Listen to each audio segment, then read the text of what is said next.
June 3, 2024 సోమవారం ఇందువాసరే. శ్రీ క్రోధినామ సంవత్సరం ఉత్తరాయణం వసంత ఋతువు వైశాఖ మాసం కృష్ణపక్షం. తిథి ద్వాదశి. రాత్రి 10:59 వరకు. తదుపరి త్రయోదశి. నక్షత్రం అశ్విని. రాత్రి 11:13 వరకు. తదుపరి భరణి. యోగం సౌభాగ్యం. కరణం కౌలవ. సూర్యరాశి వృషభం. చంద్రరాశి మేషం.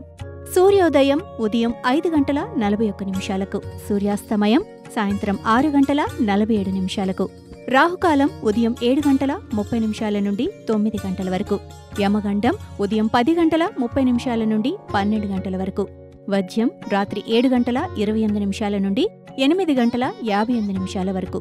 దుర్ముహూర్తం మధ్యాహ్నం 12:40 నుండి 1:33 వరకు. తిరిగి మధ్యాహ్నం 3:17 నుండి 4:10 వరకు. అమృతకాలం సాయంత్రం 4:27 నుండి 5:57 వరకు. శ్రీ వైష్ణవానం ఏకాదశి. సర్వేజన సుఖినో భవంతు.